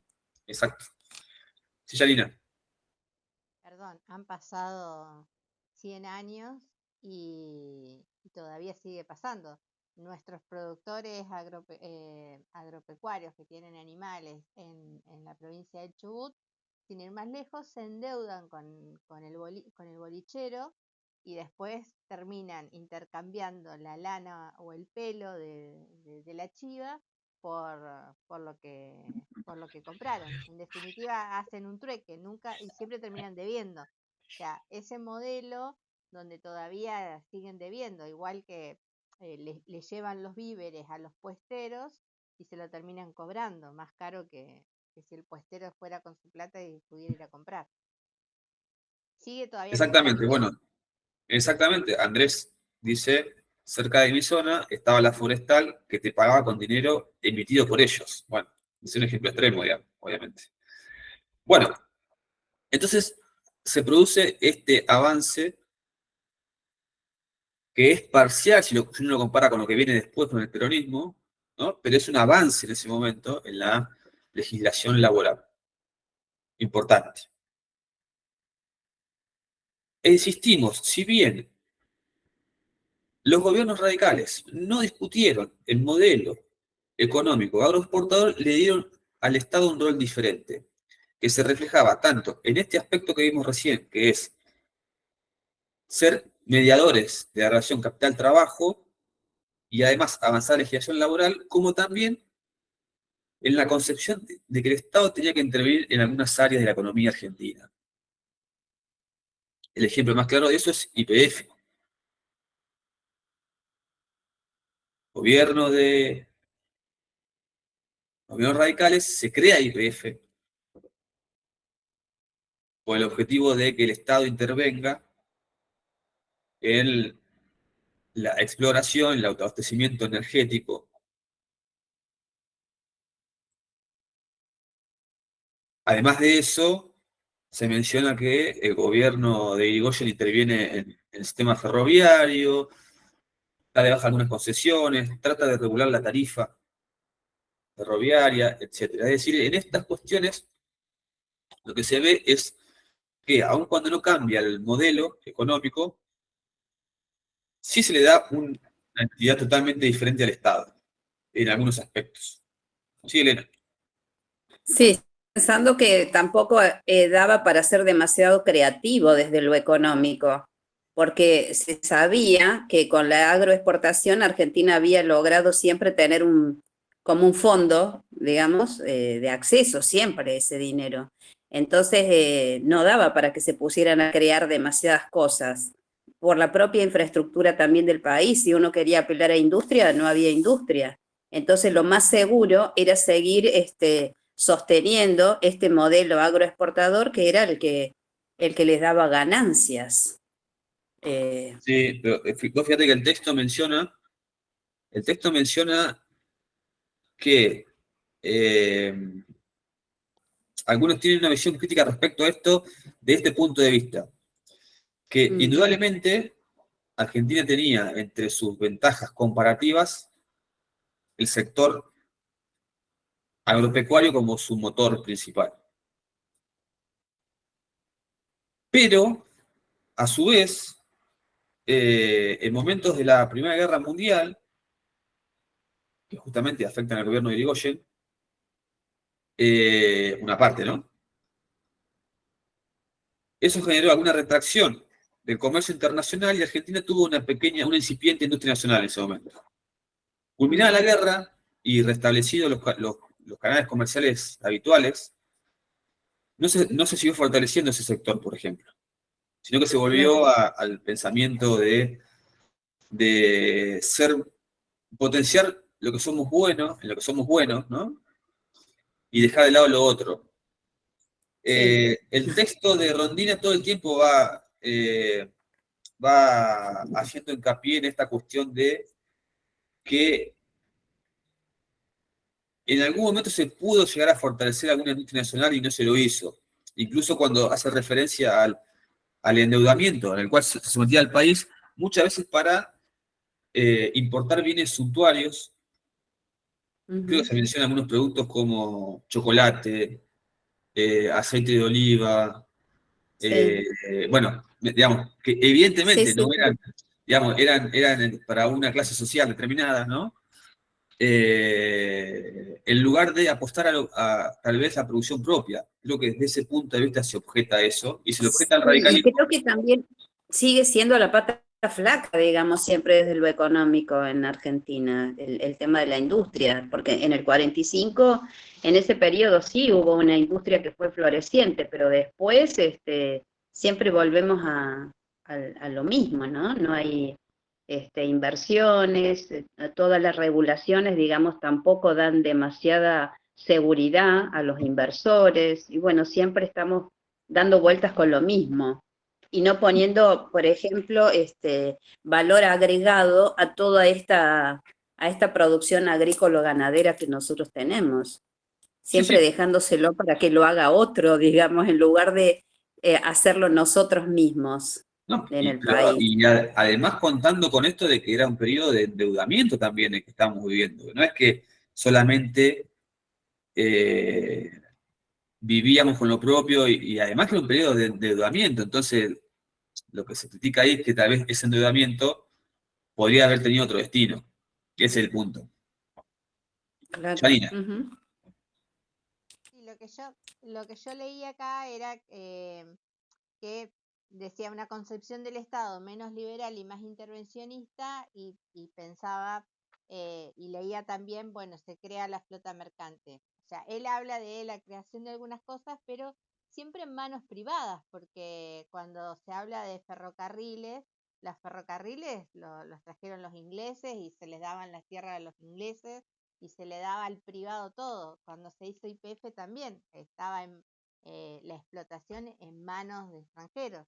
O sea, si bien, digo, me parece que mientras se pensaba en importar alimentos, así como el chocolate o estas cuestiones, se dejaba en manos de extranjeros el extraccionismo y todo lo que tenía que ver con la producción de carne, la producción agroexportadora, siempre estaba en manos de, si bien, bueno, acá aparece la flota mercante, dice que es menos liberal y más intervencionista. Bueno, queda ahí en el medio, por eso nunca termina de sacarse la soga del cuello. Exactamente. Bueno, pasando a otro plano, que recién lo mencionó alguno de los alumnos, no recuerdo quién era. En lo educativo, el gobierno apoya la reforma universitaria.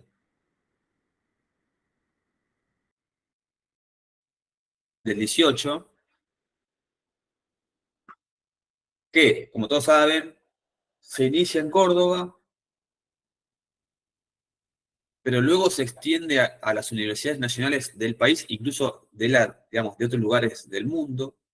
Es un fenómeno que se expande. La reforma universitaria fue un fenómeno de discusión interna en la Universidad de Córdoba, en la cual obviamente lo que se buscaba desde claustro de estudiantes era una democratización de la forma de gobierno interna, respeto a las autonomías universitarias, libertad de cátedra, renovación de las cátedras, concursos docentes, cogobierno, etc. Bueno, el radicalismo entiende que simpatiza con este fenómeno porque lo cree parte de su fenómeno global. O sea, así como el radicalismo vino a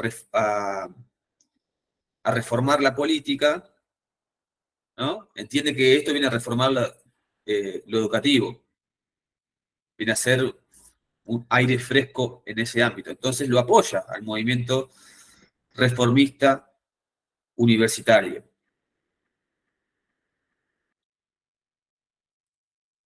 Por otra parte, también tiene los gobiernos radicales, sobre todo el gobierno de Irigoyen, tiene una política exterior que difiere bastante de lo que venía hasta el momento. Hasta el momento, nuestra política exterior estaba condicionada por los vínculos comerciales. Y en consecuencia, había una actitud de seguimiento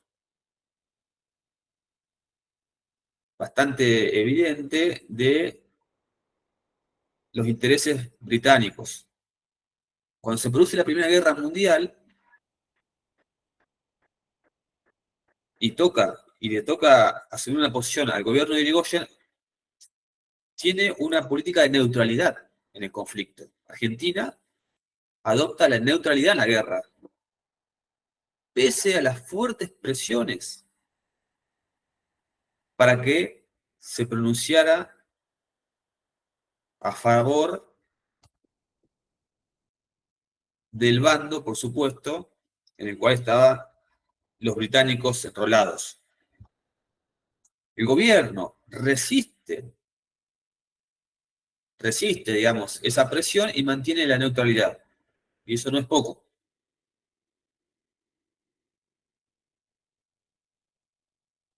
Por otra parte, en el radicalismo se empieza a gestar una interna.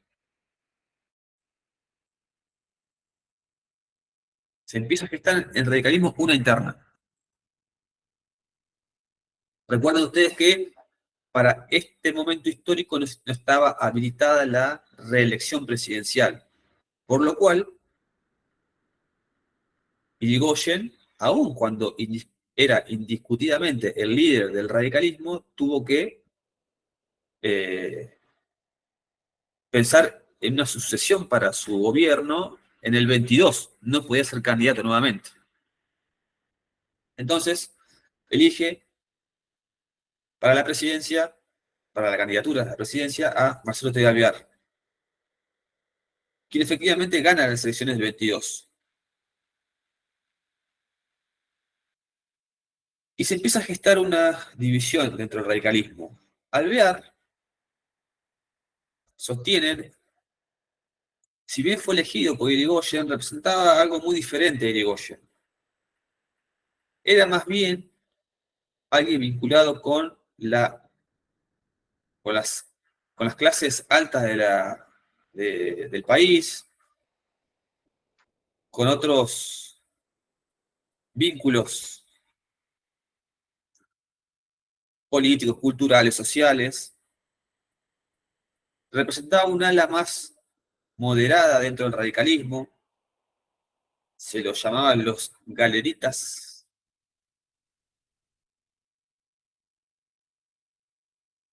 Sector que incluso hasta veía cierto comportamiento, hoy diríamos populista o demagógico de Irigoyen. Entonces perfila ahí una división interna,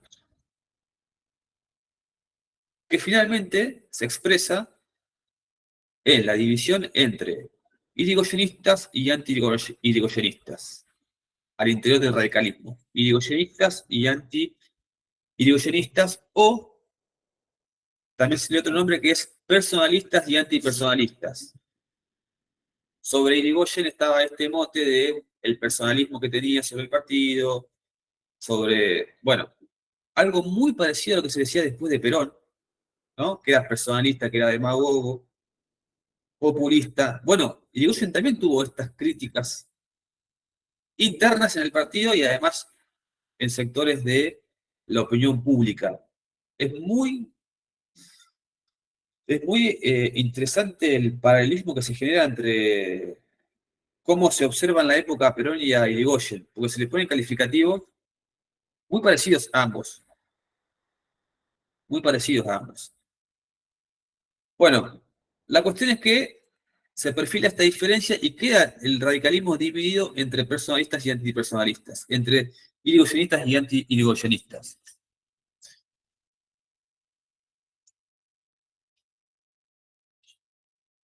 Y esto,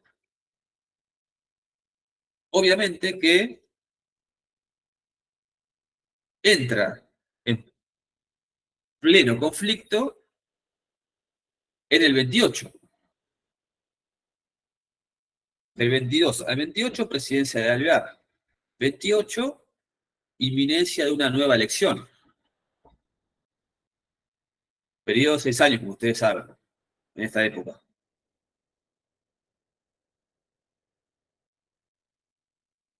Se forma, para esa elección, se forman dos sectores muy claramente opuestos, en donde, por un lado, Irigoyen se presenta nuevamente por el radicalismo a las elecciones, y el sector anti-irigoyenista enfrenta a Irigoyen junto con grupos conservadores, socialistas, en un frente. Es decir, se conforma un frente político donde hay conservadores, socialistas y incluso anti-irigoyenistas. ¿Sí? Es decir, el radicalismo, una parte se va a este frente para enfrentar a Irigoyen. Irigoyen esto lo llama el contubernio. Dice, se ha conformado un contubernio, que es una idea, digamos, de una mezcla rara, ¿no? De algo, no, una denuncia, ¿no? Una denuncia de lo que él llamaba el régimen contra el cual peleaba, ¿no? Esa mezcla rara de radicales antipersonalistas, conservadores, socialistas independientes, todos agrupados en un frente heterogéneo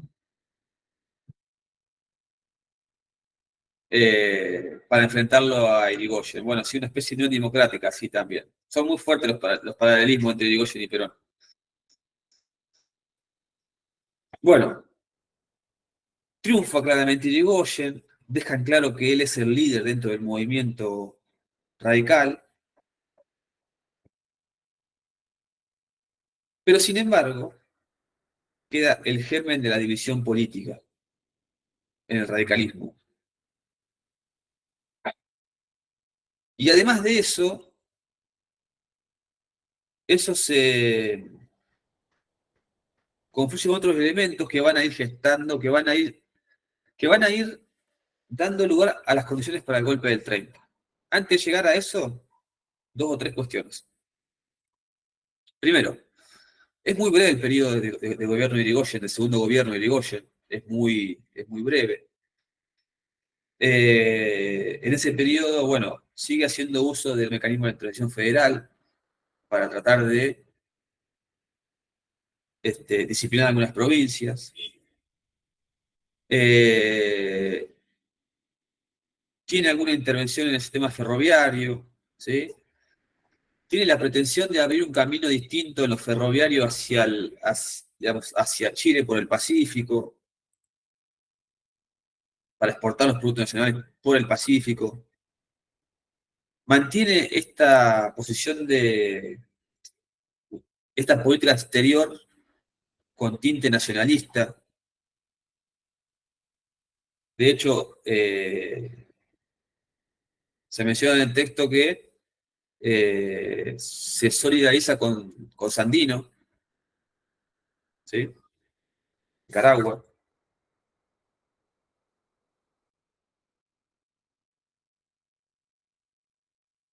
Sin embargo, digo, insisto con esto, bueno, esto se complementa con la crisis del 29, ¿no? A todo esto se le suma en el 29 la crisis económica mundial, que en una economía como la nuestra, dependiente del mercado internacional, por supuesto que no puede hacer más que generar efectos negativos, ¿sí?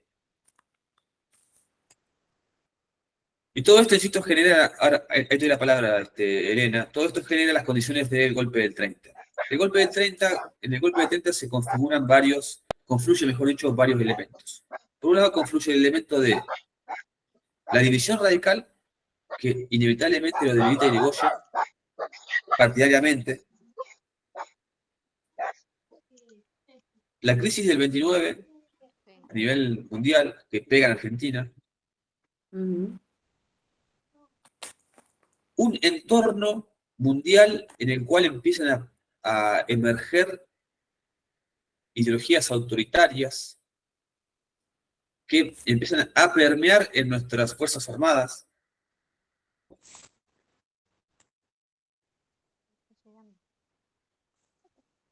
Y, además de eso, unas Fuerzas Armadas que se empiezan a percibir de otra forma. Autopercibir de otra forma, en su rol dentro del país, dentro de la política del país. Todo esto se confluye a lo que hay que agregarle además,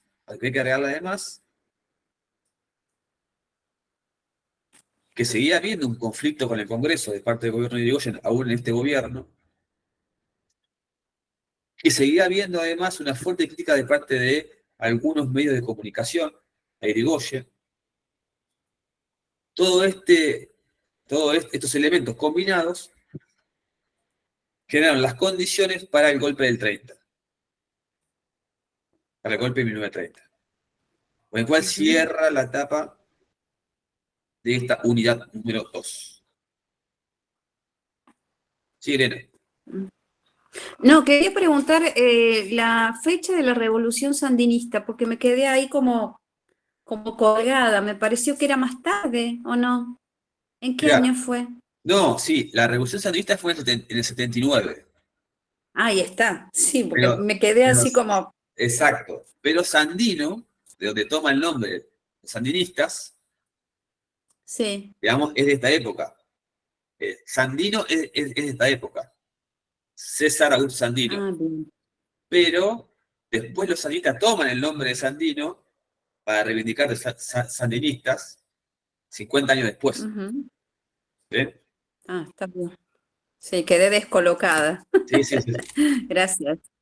Bueno, con esto culmina el capítulo 11 de Rondina y nos quedaría para lo que sigue ver el capítulo 12, que son las fuerzas sociales de la época, y ver el texto de Miño, que es muy chiquitito, y es simplemente para hacer una referencia a las reformas electorales. Así que ya estamos cerca de cerrar la unidad 2. Lo que vamos a hacer es, yo les voy a mandar entre semana un video anterior del capítulo 12 de Rondina, para que ustedes lo puedan ver. En la clase que viene, despejamos consultas, vemos el texto de Miño, que es muy chiquitito, y tal vez hagamos una introducción a la unidad número 3, porque ya no queda nada para la unidad 2. ¿Sí? Posiblemente, según el programa que yo les había mandado, lo voy a chequear. Yo les había dicho que el 17 le iba a mandar el video del capítulo 12 de Rondina, que en la clase del 20 o 21, si es presencial o virtual, íbamos a ver el texto de Miño y repasar la unidad 2. Y como eso es muy breve, lo de Miño es muy breve, y si hay pocas consultas del texto de Rondina, nos va a dejar tiempo, capaz que nos introducimos la unidad 3. La unidad 3 yo la voy a estar subiendo el 18 de abril. Voy a estar subiendo al campus la unidad número 3. ¿Sí? Sí, Laura.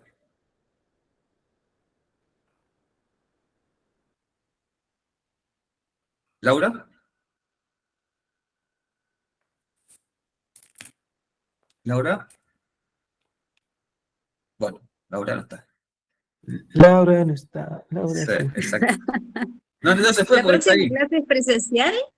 ¿La próxima clase es presencial? Sí, yo creo que vamos a tocar madera de que me encuentre bien, digamos. Bien. Esta época es terrible, digamos, para las gripes y lo que fuera, pero bueno, vamos a creer que vamos a estar bien el viernes que viene. Bueno, Bueno, gracias. bueno, listo. Pero, ¿querés decir algo, Laura? ¿Querés decir algo por el chat? ¿No? Bueno. ¿El texto ya está cargado? No. El texto 3 de la unidad 3 no está cargado.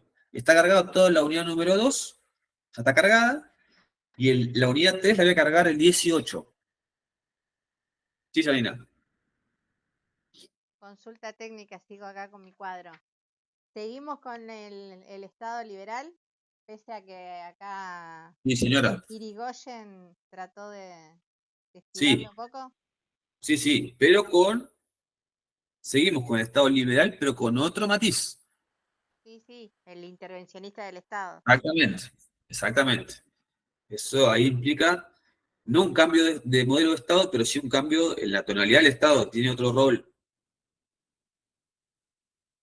en dos aspectos, en el aspecto del mundo del trabajo y en el aspecto de la economía, en algunas áreas. ¿Y Alvear qué introduce? Porque, bueno, Irigoyen fue intervencionista y Alvear, porque lo que leí era que era más de la clase patricia. Exactamente. Bueno, a Alvear le toca un momento diferente en lo económico que Irigoyen, no le toca no guerra, y eso es importante, le toca un periodo de no guerra, y tiene un perfil más parecido al del orden conservador, digamos, apuesta a reducir el gasto público, ¿sí? De todas formas, lleva adelante algunas reformas laborales en el tono de Irigoyen, ¿sí? Pero es más conservador en lo político y también en lo económico. No cambia en gran medida la tonalidad del gobierno de Irigoyen, no es abrupto el cambio, pero sí, insisto, mantiene algunas reformas laborales, pero también mantiene su preocupación por bajar el gasto público, ¿sí? De todas formas, el dato central para la materia que nos interesa es que ahí se empieza a gestar una división que termina de culminar en el 28, radical quiero decir, ¿no? Culmina en el 28 y explica un pedazo o un pedacito del golpe del 30. La división radical explica un pedazo del golpe del 30. ¿Sí? Porque es una fuerza más debilitada y porque después se va a empezar a producir este fenómeno de que los que pierden internamente después golpean las puertas de los cuarteles. Sí. Eso vendría a ser la parte donde ponemos la clave en el cambio en el régimen político, es el debilitamiento de Irigoyen, el debilitamiento político de Irigoyen, que hace que termine siendo depuesto o puesto de patitas en la calle. No, porque estaríamos culpando a Irigoyen del cambio de régimen político. Lo que yo digo es otra cosa. El régimen político cambia en este periodo con la ley Sáenz Peña. Porque se pasa de una democracia limitada a una democracia ampliada. ¿Se entiende? Sí. Después es un golpe el que culmina con el régimen democrático. Pasa que justo está, obviamente, acá termina la unidad, ¿no? Está bien, pero si vos querés... ¿Qué hace que lo debilite tanto? Porque, a ver, yo te voy a... haber sido neutral. Dejemos esta aclaración, Janina. El régimen político, hasta este momento, en toda la unidad, es un régimen democrático. Sí. Bien. Pero el régimen democrático cambia su interior. De ser limitado a ampliado. Pero siempre dentro de un solo régimen. En el 30 se cambia de régimen. Directamente. Claro. No es dentro del régimen. Se cambia de régimen. De blanco a negro. Lo que yo digo es que con esa empeña, dentro del régimen democrático, se produce un cambio interno. La idea es ver el cambio interno en el mismo régimen, no un cambio del otro a otro régimen. Perfecto. Y Elena. Claro, se pasa a un régimen antidemocrático y lo Sí. importante, digamos, es un quiebre, porque es el primer golpe de Estado que se da en la historia argentina. Y que va a ser el primero de muchos que van a venir después. Exactamente. Inaugura una triste Entonces tradición. es como central, digamos, dentro de la historia. Es central porque después hubo alternancia, golpe de Estado, democracia, golpe de Estado, democracia, pero hasta ese momento lo que habíamos tenido era democracia restringida o como fuera, pero era democracia. A partir de ahí se produce un quiebre y las Fuerzas Armadas empiezan a ocupar el espacio, digamos, de poder en términos de gobierno.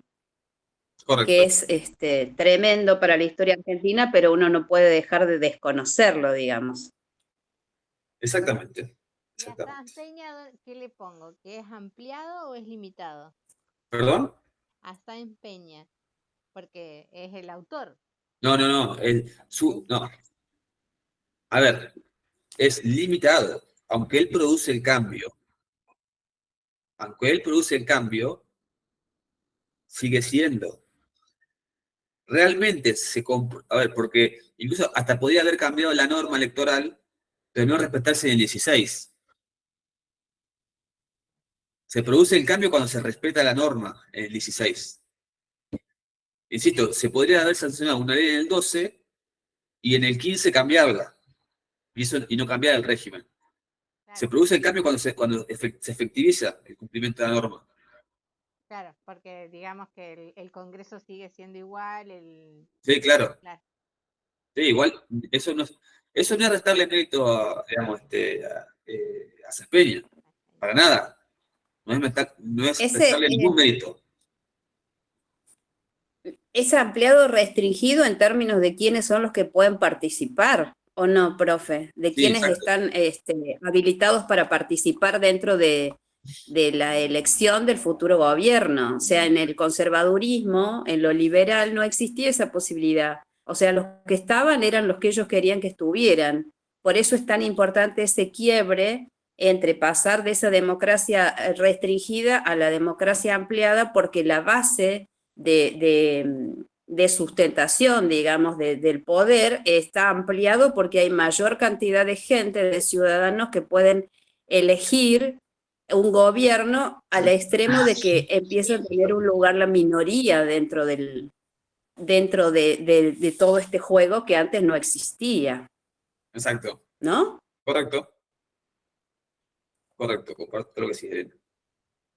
Bueno, estamos.